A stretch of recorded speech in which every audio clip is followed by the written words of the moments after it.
오늘도 찬양으로 함께 해주시면 감사합니다. 오늘 말씀 함께 보겠습니다. 이스라엘의 모습을 보면 천상 드라마 주인공 같습니다. 드라마 주인공이 그렇잖아요. 하나 문제 끝나면 좀 얌전히 있어야 되는데 또 다른 문제로 달려 들어갑니다. 이스라엘이 그 문제가 해결됐으니까 이제 그 일을 하지 말아야 되는데 그 일로 또 들어갑니다. 이걸 요즘 애들 말로 뭐라고 하냐면요, 스불제라 그럽니다. 혹시 들어보셨어요? 스불제, 스스로 불러온 재앙이라는 뜻이에요. 별걸 다 줄이죠. 네, 스불제라고 요즘 애들이 이렇게 이야기합니다. 우상을 섬겨서 그렇게 어려움을 겪었으면서도 또 어려움을 겪는 우상을 섬기는 일을 행하고는 합니다. 물론 이스라엘은 망하고자 우상을 섬기지는 않았을 것입니다. 그들도 잘 되고자, 가나안 땅에서 잘 해보고자 우상을 섬겼겠지만 자기는 그 일을 원하지 않았지만 원하지 않는 재앙을 자기가 행한 일로 인하여 불러들여오게 된 것, 이것이 스불제라고 합니다. 이스라엘이 스스로 재앙을 불러왔습니다. 그런데 여러분, 우리가 잊지 말아야 할 것은 그렇다고 이스라엘이 하나님을 버린 것은 아니었다라는 것입니다.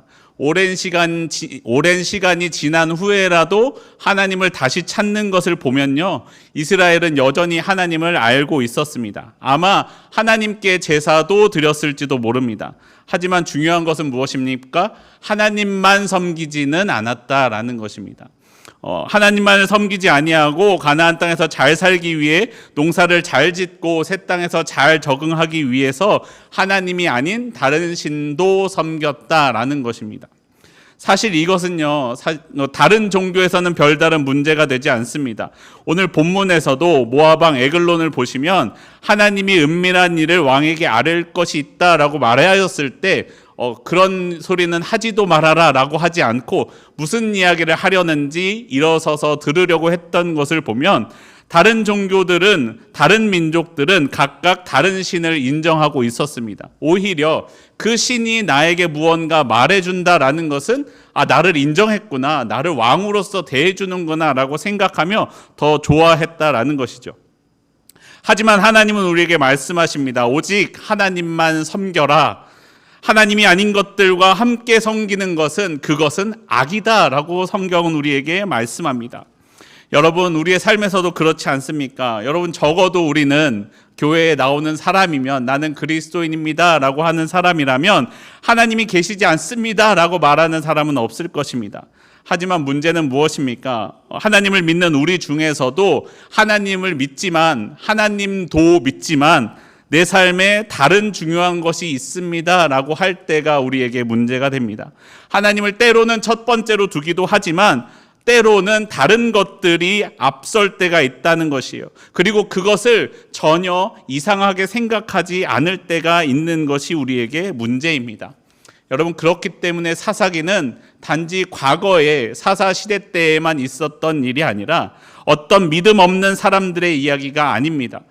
바로 오늘날 나의 이야기이면서 우리의 이야기, 이 세상을 지금 살고 있는 사람들의 이야기라고 말할 수 있습니다. 이스라엘이 하나님 앞에 또 범죄하자 하나님은 모압 왕 에글론을 강성하게 하셨습니다. 그리고 사람들을 모아 이스라엘을 쳐서 종려나무 성읍을 점령하였다라고 말씀합니다. 여러분, 종려나무 성읍은 여리고성입니다. 신명기 34장에서는 이렇게 말씀합니다. 네겝과 종려나무의 성읍 여리고 골짜기 평지를 소알까지 보이시고. 종려나무 성읍은 여리고성입니다. 여리고성이 어떤 곳입니까? 하나님께서 이스라엘을 인도하셔서 가나안 땅에서 점령했던 첫 번째 성입니다. 얼마나 의미가 있는 성입니까? 이스라엘은 큰 전쟁이나 피 흘림 없이 성을 도는 것만으로 여리고성을 점령했었습니다. 어떻게요? 하나님이 함께 하시기 때문에 가능했던 일이었습니다. 그런데 그 중요했던 그 성을 이제 이방 민족에게 빼앗겼습니다. 모압 왕은 강성해졌고 악한 세력은 힘을 모았습니다. 그리고 여리고성을 차지했습니다.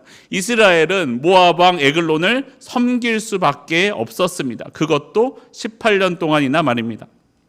그러자 이스라엘이 하나님께 부르짖습니다. 하나님은 비록 하나님께 범죄하였던, 하나님만 섬기지 않고 하나님도 섬겼던 이스라엘이었지만 그들의 부르짖음을 들으셨습니다. 그리고 한 구원자를 보내주십니다. 그것이 바로 오늘 본문의 주인공 사사 에훗입니다. 하나님께서 세우신 사사 에훗에 대해서 함께 보시겠습니다. 오늘 본문 3장 15절 말씀 함께 조금 길지만 한 목소리로 다시 한번 읽어보겠습니다. 15절입니다. 시작. 이스라엘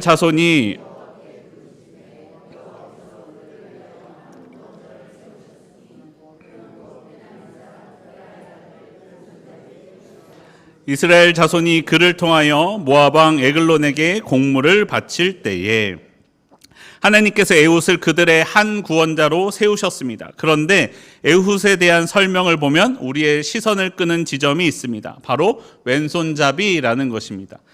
지금도 왼손잡이는 매우 희귀합니다. 여러분 혹시 왼손잡이 있으신가요? 자, 여기도 보면 하나, 둘, 셋, 세 분, 네 분 정도밖에 안 계신데 사실 전체 인구의 약 10%에서 12% 정도만 왼손잡이라고 합니다. 다수가 오른손잡이이다 보니 오른쪽이 보통 좋은 의미로 쓰입니다. 옳다, 오른쪽이 옳다라는 뜻으로 쓰이고 영어로도 오른쪽은 right, 옳다라는 의미를 가지고 있습니다. 왼쪽은 외다, 그르다라는 뜻을 가지고 있고 영어로도 left는 약하다, 어리석다라는 뜻을 가지고 있습니다. 여러분, 모든 사람을 존중해야 한다라고 하는 지금도 대부분의 시설은 오른손잡이를 중심으로 만들어져 있습니다. 마우스도 오른손으로 쓰고 글씨도 오른손으로 씁니다. 가위도 왼손잡이 아니신 분들은 모르겠지만 오른손잡이를 중심으로 만들어져 있습니다.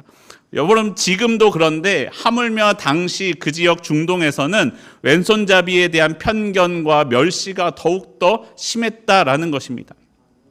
게다가 에훗을 이야기하는 왼손잡이의 원어의 표현을 보면 이렇게 이야기합니다. 이쉬 이테르 야드 예미노라고 하는데 이것은 무슨 말이냐면 오른손에 제한을 받는 사람이라는 뜻입니다. 오른손에 제한을 받는 사람. 이가 원래 왼손잡이였을 수도 있지만 오른손에 장애가 있어서 오른손을 쓰지 못하게 돼서 왼손을 쓰는 사람을 의미하기도 합니다. 여러분, 장애가 있다는 것은 또 무엇입니까? 장애가 있다는 것은 그 당시, 여러분 지금 그렇다는 것이 아니에요. 그 당시에 사람들이 생각하기를 하나님의 저주를 받았다라고 생각하는 것이 장애였습니다. 사람들로부터 멸시와 핍박을 받기에 당하기에 딱 좋은 사람이 바로 이 에훗의 모습입니다. 그런데 여러분, 더욱더 아이러니한 것은 에훗이 베냐민 지파 사람이었습니다.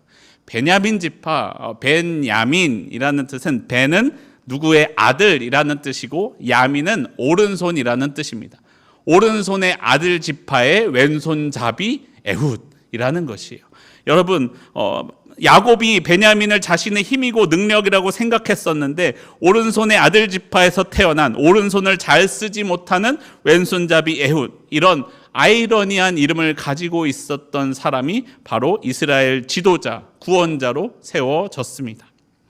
여러분, 에훗이 진짜로 이스라엘을 완전 지도하고 있던, 통치하고 있던 리더, 지도자였어서 그랬는지 아니면 다른 사람들이 곡물 바치러 가기를 싫어해서 그랬는지는 몰라도 에훗은 이스라엘의 대표로서 모압 왕 에글론에게 나아갑니다. 그리고 그 에훗을 통하여 하나님의 역사가 일어납니다.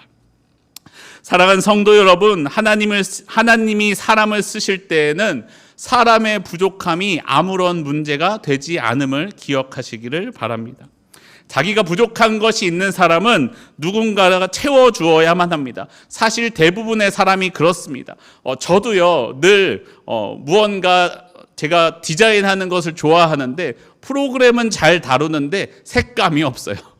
색감이 없어서 이거 누구의 도움을 받냐면 아내의 도움을 받습니다. 와이프에게 여기는 무슨 색으로 할까요? 물어보지 않으면 영 모양이 이쁘게 나오지 않습니다. 누구나 사람은 도움을 받아야만 합니다. 자기가 잘하는 어떤 것이 있고 잘하지 못하는 것이 있기 때문에 잘하지 못하는 것은 다른 이의, 잘하는 다른 사람의 도움을 받아야만 합니다. 하지만 하나님은 그렇지 않습니다. 하나님은 누군가의 도움을 필요로 하시는 분이 아닙니다. 하나님은 모든 것이 가능하십니다. 사람의 도움을 필요로 하시지 않습니다. 사람의 능력과 상관이 없습니다. 하나님이 다 하시기 때문입니다. 하나님이 하시면 다 됩니다. 여러분, 우리가 내 능력으로 하나님을 제한하지 않기를 바랍니다.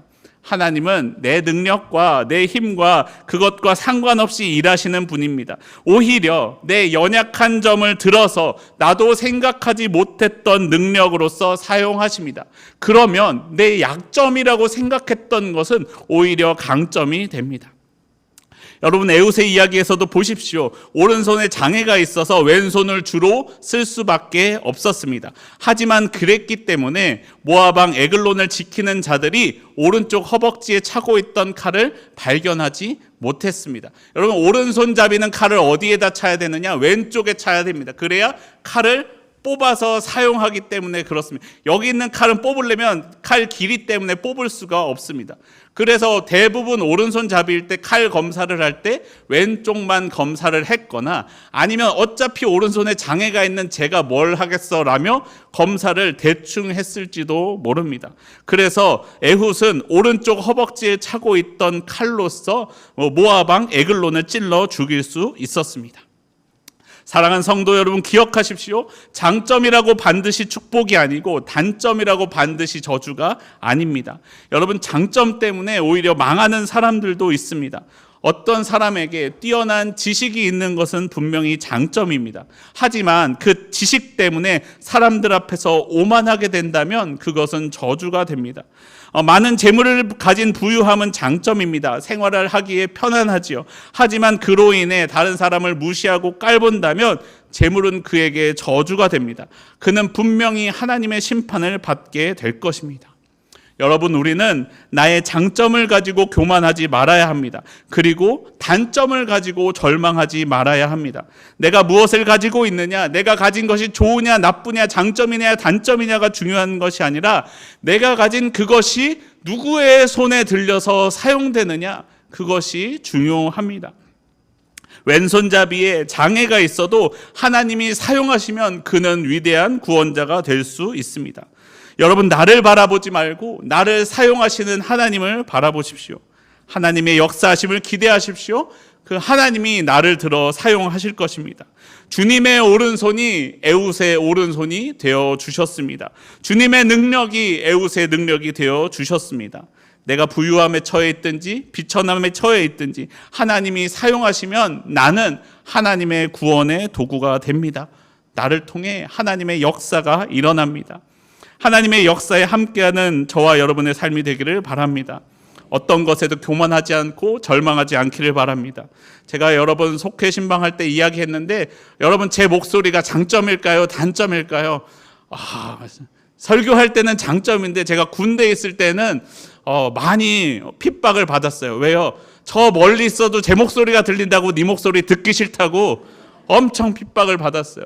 근데 지금 여러분, 저 멀리서도 제 목소리가 잘 들리니 설교자로서 얼마나 감사합니까? 마이크가 혹시 고장나도 잘 들리게 할 수 있습니다. 우리의 단점이, 누군가는 나의 단점을 공격할지라도 하나님은 그 단점을 들어서 사용하십니다. 하나님이 쓰시기에 딱 좋은 도구로 준비될 때 그것을 하나님은 사용하셔서 하나님의 구원의 역사를 이루는 저와 여러분의 삶이 되기를 바랍니다. 에웃은 하나님께서 세우신 이스라엘 지도자, 구원자, 사사였습니다. 하지만 여러분, 에웃이라고 강성한 모압 왕 에글론과 여리고 성을 점령한 세력들과 싸우는 것이 두렵지 않았던 것은 아닙니다. 허벅지에 칼을 차고 곡물을 바치러 갔습니다. 곡물을 다 바쳤습니다. 그럼 이제 지금 죽여야 되는데 차마 이 칼을 꺼내지 못합니다. 그리고 거기서 그대로 돌아서 나옵니다. 칼까지 차고 갔는데 그대로 돌아서 나왔으니 얼마나 마음이 심란했겠습니까? 그래서 같이 곡물 바치러 왔던 사람들은 다 돌려보냅니다. 그리고 길을 돌면서 왜 나는 아무것도 하지 못했을까? 칼까지 차고 가서 나는 왜 그랬을까라고 돌아가며 길갈 쪽으로 걸어갔습니다. 그런데 그때 하나님의 역사가 일어납니다. 사사기 3장 19절 말씀 함께 보겠습니다. 사사기 3장 19절 함께 한 목소리로 읽겠습니다. 시작. 자기는 길갈 근처 돌 뜨는 곳에서부터 돌아와서 이르되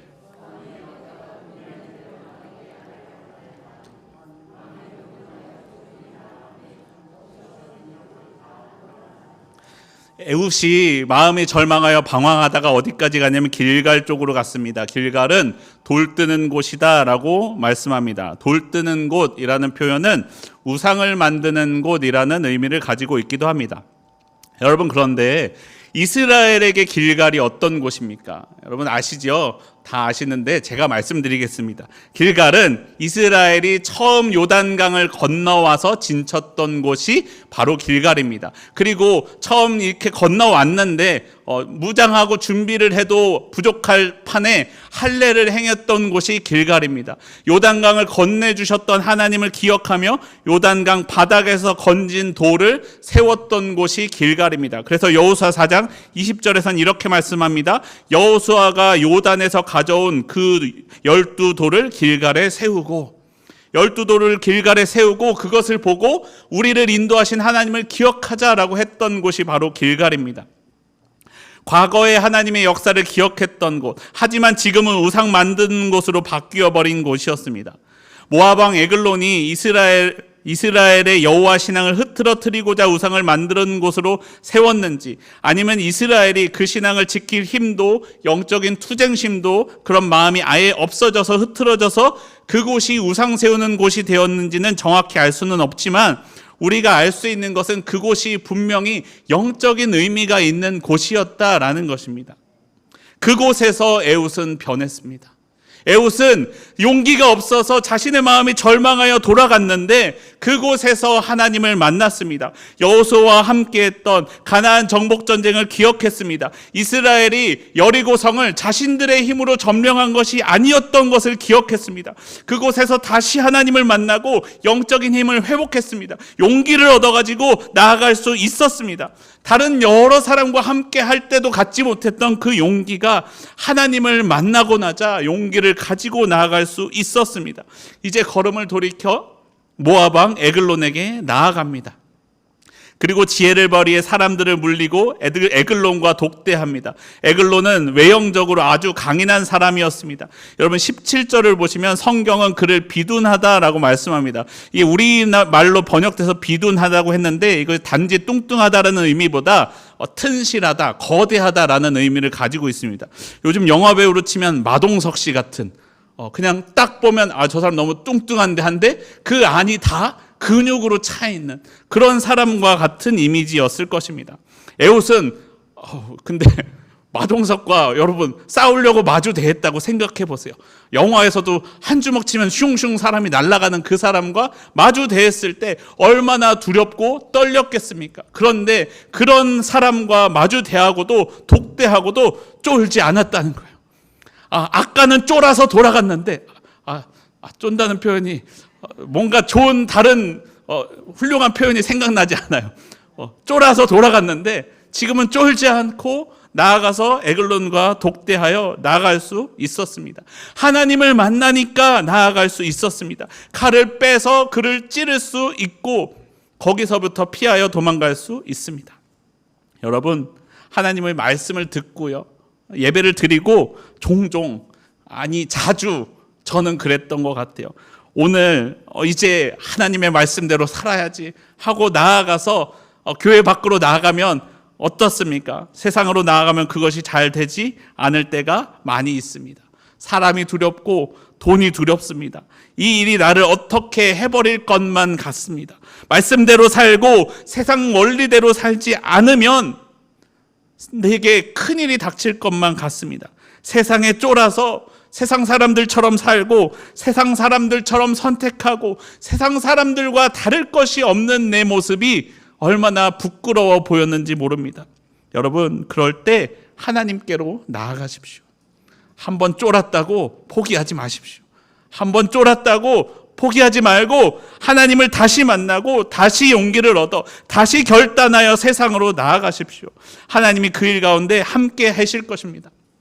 여러분, 중요한 것은 꺾이지 않는 마음. 요새 인터넷에 많이 도는 말이죠.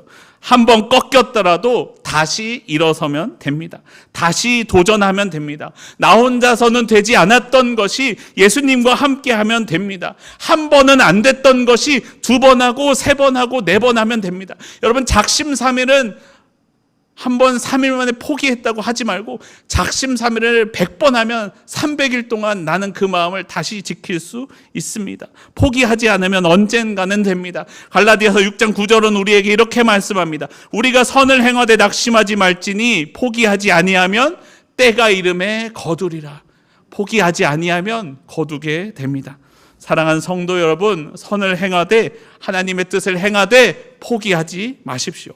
한 번 해봤는데 잘 안 되던데요, 목사님, 하지 마시고 한 번 해서 안 되면 2번 하십시오. 3번 하십시오. 10번 하시고 100번 하시고 용서를 그렇게 하는 것처럼 우리의 선을 행하는 결단도 그렇게 해보십시오. 1년을 해봤는데 안 되면 2년도 해보고 10년도 해보고 30년도 해보십시오. 그러면 때가 이르면 그것이 반드시 이루어지게 됩니다. 거둘 날이 다가오게 됩니다. 우리가 포기하지 아니하고 선을 행하여 거두는 저와 여러분의 삶이 되기를 바랍니다. 여러분, 에훗이 모압 왕 에글론을 죽였습니다. 그리고 그 몸을 잠시 피했다가 이스라엘 사람들을 데리고 왔습니다. 그리고 이스라엘이 모압 사람들을 내쫓기 시작합니다. 조금 길지만 사사기 3장 27절과 8절 말씀 우리 함께 한 목소리로 읽어보겠습니다. 27